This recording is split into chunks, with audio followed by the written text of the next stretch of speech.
Muhammad Ali, born Cassius Marcellus Clay Jr., January 17, 1942 to June 3, 2016, was an American professional boxer, activist, entertainer, poet, and philanthropist. Nicknamed the Greatest, he is widely regarded as one of the most significant and celebrated figures of the 20th century, and is frequently ranked as the best heavyweight boxer of all time. Ali was born and raised in Louisville, Kentucky.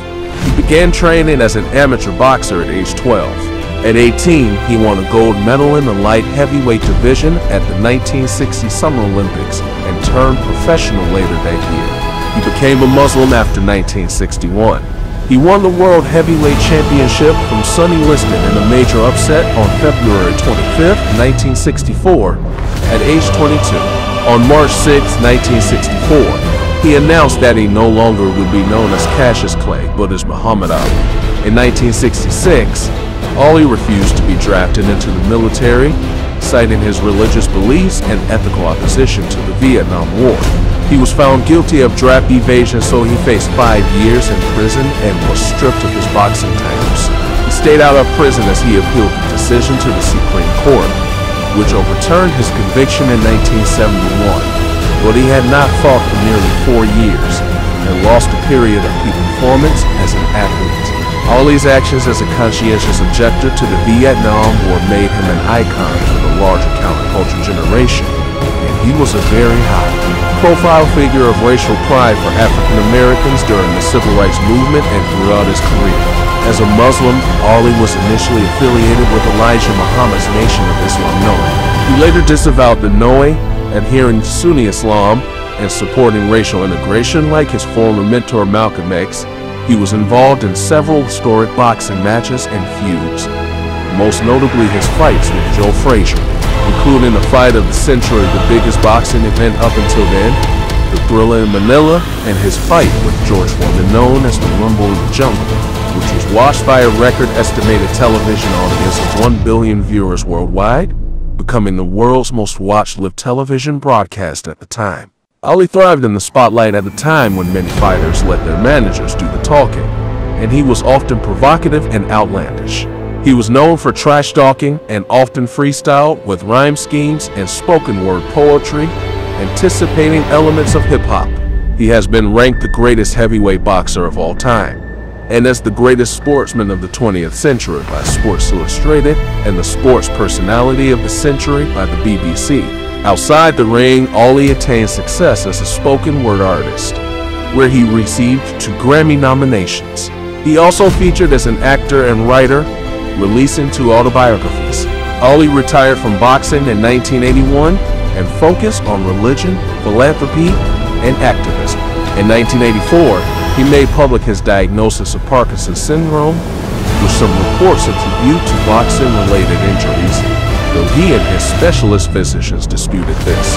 He remained an active public figure globally, but in his later years made fewer public appearances as his condition worsened, and he was cared for by his family. Ali died on June 3, 2016. Cassius Marcellus Clay Jr. was born on January 17, 1942 in Louisville, Kentucky. He had 1 brother.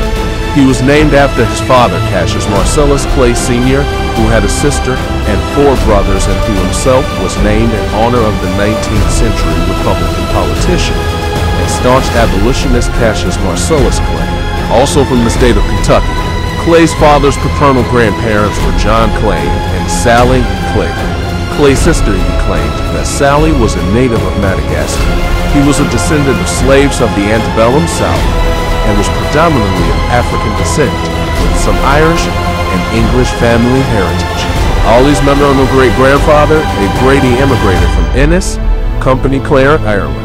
DNA testing performed in 2018 showed that, through his paternal grandmother, Ali was a descendant of the former slave Archer Alexander, who had been chosen from the building crew as the model of a freedman for the Emancipation Memorial, and was the subject of abolitionist William Greenleaf Elliott's book, The Story of Archer Alexander, From Slavery to Freedom.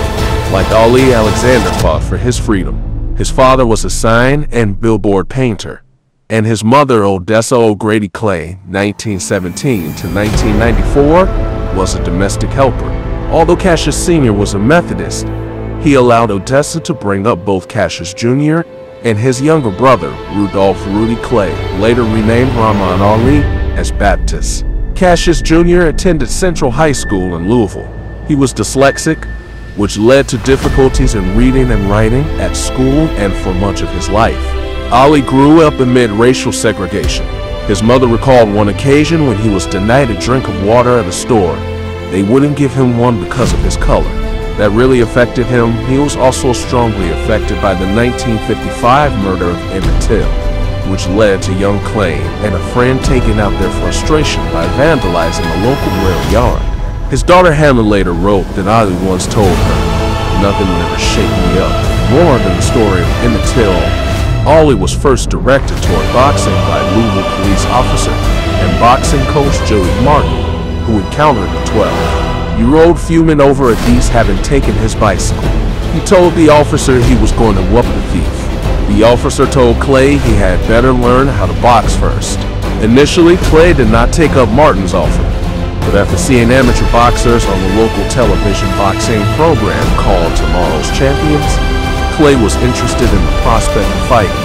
He then began to work with trainer Fred Stoner, whom he credits with giving him the real training, eventually molding my style, my stamina, and my system for the last 4 years of Clay's amateur career. He was trained by boxing cutler Chuck Bodak.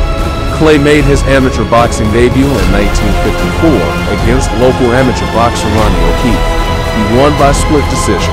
He went on to win 6 Kentucky Golden Gloves titles, 2 National Golden Gloves titles, an Amateur Athletic Union national title, and the light heavyweight gold medal in the 1960 Summer Olympics in Rome.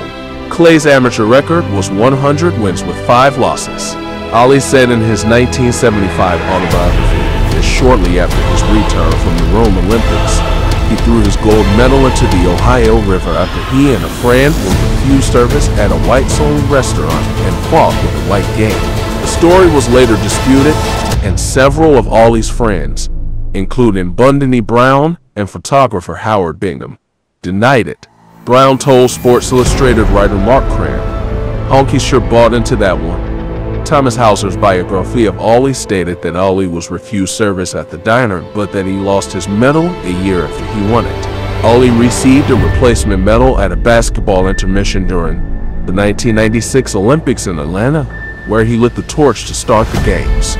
Clay made his professional debut on October 29, 1960, winning a 6-round decision over Tony Hunsaker. From then until the end of 1963, Clay amassed a record of 19-0 with 15 wins by knockout. He defeated boxers including Tony Asperti, Jim Robinson, Donnie Flayman, Alonzo Johnson, George Logan, Willie Besmanoff, Lamar Clark, Doug Jones, and Henry Cooper. Clay also beat his former trainer and veteran boxer Archie Moore in a 1962 match. These early fights were not without trials. Clay was knocked down by both Sonny Banks and Cooper. In the Cooper fight, Clay was floored by a left hook at the end of round 4 and was saved by the bell, going on to win in the predicted 5th round due to Cooper's severely cut eye. The fight with Doug Jones on March 13, 1963 was Clay's toughest fight during this stretch. The number 2 and 3 heavyweight contenders respectively, Clay and Jones, fought on Jones' home turf at New York's Madison Square Garden. Jones staggered Clay in the first round, and a unanimous decision for Clay was greeted by boos and a rain of debris thrown into the ring. Watching on closed circuit TV, heavyweight champ Sonny Liston quipped that if he fought Clay, he might get locked up for murder. The fight was later named Fight of the Year by the Ring magazine. In each of these fights, Clay vocally belittled his opponents and vaunted his abilities. He called Jones an ugly little man and Cooper a bum. He said he was embarrassed to get in the ring with Alex Middif and claimed that Madison Square Garden was too small for me. Ali's trash talk was inspired by professional wrestler Gorgeous George Wagner's. After he saw George's talking ability attract huge crowds to events, Ali stated in a 1969 interview with the Associated Press, Hubert Maisel, that he met George in Las Vegas in 1961, and George told him that talking a big game would have pained fans who either wanted to see him win or wanted to see him lose. Thus, Ali transformed himself into a self-described big mouth and a bragger. In 1960, Clay left Moore's camp, partially due to Clay's refusal to do chores such as washing dishes and sweeping. To replace Moore, Clay hired Angelo Dundee to be his trainer. Clay had met Dundee in February 1957 during Clay's amateur career. Around this time, Clay sought longtime idol Sugar Ray Robinson to be his manager, but was rebuffed. By late 1963, Clay had become the top contender for Sonny Liston's title. The fight was set for February 25, 1964, in Miami Beach. Liston was an intimidating personality, a dominating fighter with a criminal past and ties to the mob. Based on Clay's uninspired performance against Jones and Cooper in his previous two fights, and Liston's destruction of former heavyweight champion Floyd Patterson in two first-round knockouts, Clay was a 7-1 underdog. Despite this, Clay taunted Liston during the pre-fight build-up, dubbing him the Big Ugly Bear, stating Liston even smells like a bear, and claiming after I beat him I'm gonna donate him to the zoo. Clay turned the pre-fight way and into a circus, shouting at Liston that someone is going to die at ringside tonight. Clay's pulse rate was measured at 120, more than double his normal 54. Many of those in attendance thought Clay's behavior stemmed from fear, and some commentators wondered if he would show up for the bout.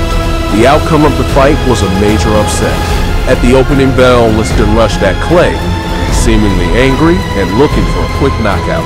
However, Clay's superior speed and mobility enabled him to elude Liston, making the champion miss and look awkward. At the end of the first round, Clay opened up his attack and hit Liston repeatedly with jabs. Liston fought better in round two, but at the beginning of the third round, Clay hit Liston with a combination that buckled his knees and opened a cut under his left eye. This was the first time Liston had ever been cut. At the end of round four, Clay was returning to his corner when he began experiencing blinding pain in his eyes and asked his trainer, Angelo Dundee, to cut off his gloves. Dundee refused. It has been speculated that the problem was due to ointment used to seal Liston's cuts, perhaps deliberately applied by his corner to his gloves. The unconfirmed boxing historian Bert Sugar said that two of Liston's opponents also complained about their eyes burning.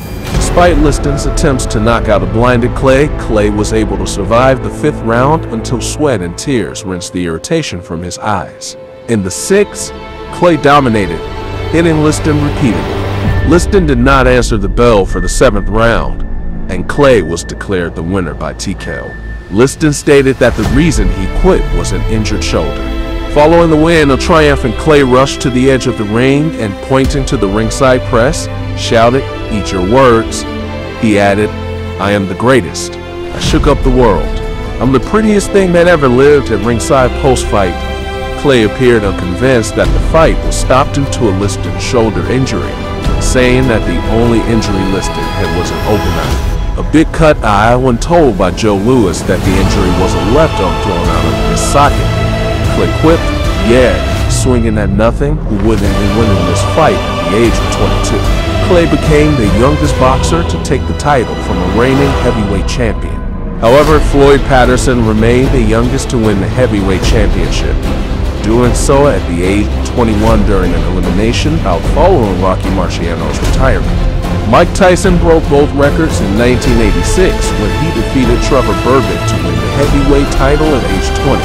Soon after the Liston fight, Clay changed his name to Cassius X, and then later to Muhammad Ali, upon converting to Islam and affiliating with the Nation of Islam. Ali then faced a rematch with Liston scheduled for May 1965 in Lewiston, May. It had been scheduled for Boston the previous November, but was postponed for 6 months due to Ali's emergency surgery for a hernia 3 days before. The fight was controversial. Midway through the first round, Liston was knocked down by a difficult-to-see blow to pressed up the phantom punch. Referee Jersey Joe Wolcott did not begin the count immediately after the knockdown, as Ali refused to retreat to a neutral corner. Liston rose after he had been down for about 20 seconds, and the fight momentarily continued. However, a few seconds later, Wolcott, having been informed by the timekeepers that Liston had been down for a count of 10, stopped the match and declared Ali the winner by knockout. The entire fight lasted less than 2 minutes. It has since been speculated that Liston purposely dropped to the ground. Proposed motivations include threats on his life from the Nation of Islam, that he had bet against himself, and that he took a dive to pay off debts. Slow motion replays show that Liston was jarred by a chopping right from Ali, although it is unclear whether the blow was a genuine knockout punch.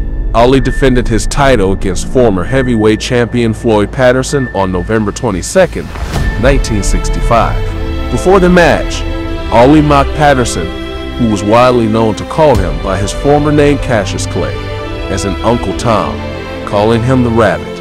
Although Ali clearly had the better of Patterson, who appeared injured during the fight, the match lasted 12 rounds before being called on a technical knockout. Patterson later said he had strained his sacroiliac. Ali was criticized in the sports media for appearing to have toyed with Patterson during the fight. Patterson biographer W.K. Stratton claims that the conflict between Ali and